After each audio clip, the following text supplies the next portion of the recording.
Bonjour, je suis Sébastien Bellet, chirurgien urologue et andrologue à Paris et je vais vous parler aujourd'hui des problèmes d'érection liés au diabète.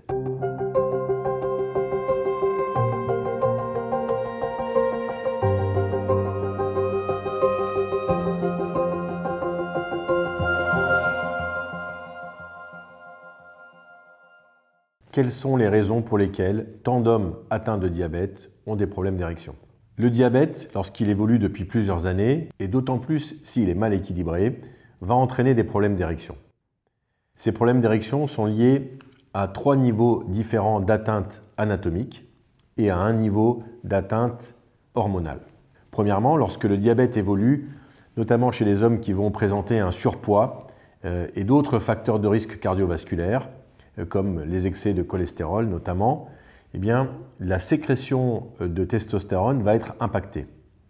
Cette sécrétion est nécessaire à l'obtention de bonnes érections. Elle sert également à maintenir un bon niveau d'envie sexuelle que l'on appelle la libido. Donc ça, c'est le premier aspect des problèmes liés au diabète. Ce problème-là peut être assez facilement réglé par une supplémentation en testostérone si elle devait être nécessaire. Les autres conséquences du diabète peuvent être un peu plus compliquées à régler et elles concernent dans un premier temps les vaisseaux sanguins. En effet, pour avoir une bonne érection, il est indispensable d'avoir un bon flux artériel qui va être le flux entrant du sang dans les corps caverneux du pénis. Eh bien, lorsque le diabète est mal équilibré, et d'autant plus lorsqu'il est mal équilibré pendant longtemps, il y a une atteinte du revêtement interne des artères que l'on appelle l'endothélium. Cette atteinte, que l'on appelle dysfonction endothéliale, va entraîner une perte d'élasticité des petits vaisseaux qui va impacter directement la qualité des érections et surtout la capacité que les hommes ont d'entretenir leur érection pendant l'activité sexuelle. Autrement dit, lorsque cette atteinte débute, les érections seront encore possibles, mais elles ne dureront plus assez longtemps. C'est ce que l'on appelle des érections instables. Un peu plus tard, dans l'évolution du diabète, va survenir ce que l'on appelle l'artériopathie diabétique. Cette atteinte est caractérisée par l'obstruction de vaisseaux plus volumineux, comme les artères du cœur, les coronaires, ou encore les artères du cou, les artères carotides qui vont nourrir le cerveau, ou encore les artères rénales. Le diabète va atteindre des artères d'un plus petit calibre, et notamment les artères iliaques et leurs branches qui sont les artères caverneuses, qui sont les artères du pénis.